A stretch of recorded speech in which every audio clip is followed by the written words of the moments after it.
আসসালামু আলাইকুম। বর্তমান সময়ে আমরা এমন একটা যুগে বসবাস করছি যেখানে একটি ভাষা জানলে চলবে না। বর্তমানে ইন্টারন্যাশনাল ভাষা হচ্ছে ইংলিশ।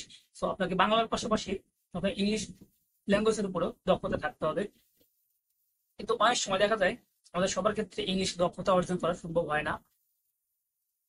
এজন্য আপনি চাইলে সহজে আপনি আপনার অ্যান্ড্রয়েড ফোনের মাধ্যমে যে কোনো বাংলা ল্যাঙ্গুয়েজের যে কোনো লেখা আপনি ইংলিশে ট্রান্সলেট করতে পারবেন। এজন্য আপনাকে কোনো ট্রান্সলেটরের কাছে যেতে হবে না, যে আপনার হাতে থাকা মোবাইল ফোনের মাধ্যমে যে কোনো বাংলা ভাষাকে ইংলিশে ট্রান্সলেট করতে পারবেন। এজন্য আপনি আপনার কাছে থাকা অ্যান্ড্রয়েড ফোনটি দিয়ে আপনার প্লে স্টোর অ্যাপসটি ওপেন করে নেবেন। প্লে স্টোর অ্যাপসটি ওপেন করার পরে দেখতে পাচ্ছেন আপনি এখানে সার্চ বারে গিয়ে লিখবেন বেঙ্গল টু ইংলিশ ট্রান্সলেটর। আপনি এই লেখাটি লেখার পর আপনি দেখতে পাচ্ছেন এখানে অনেকগুলো অ্যাপস শো করছে। এই অ্যাপসের ভিতর থেকে যে কোনো একটা অ্যাপস নিয়ে আপনি ব্যবহার করতে পারেন। আপনার কাছে যেটা ভালো মনে হবে সেটা আপনি নিয়ে ব্যবহার করতে পারবেন।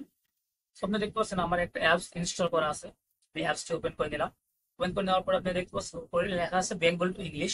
তো আপনি এখান থেকে বেঙ্গল টু ইংলিশ করতে পারবেন, ইংলিশ টু বেঙ্গলও করতে পারবেন। So, আপনি যেভাবে চাই, আপনার যেভাবে ইচ্ছা আপনি সেভাবে এটা ব্যবহার করে নিতে পারবেন। সো আমি বেঙ্গল টু ইংলিশ করবো। সো আমি এখানে উপরে বেঙ্গল টু ইংলিশ লিখে আমি ইংলিশে ক্লিক করে দিলাম। তো আমি নিচে সার্চ বারে একটা লেখা কপি করা ছিলাম সেটা পেস্ট করে দিলাম। সেখানে দেখতে পাচ্ছেন আমি একটা লেখা পেস্ট করে দিচ্ছি লেখাটি।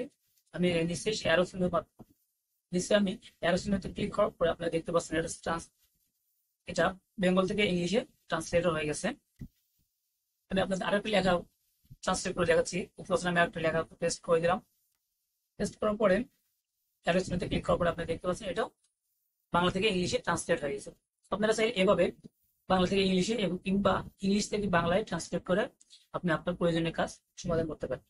সো ভিডিওটি ভালো লাগলে অবশ্যই লাইক করুন, শেয়ার করবেন, পাশে থেকে বেল আইকনটি ক্লিক করে দেবেন। ধন্যবাদ।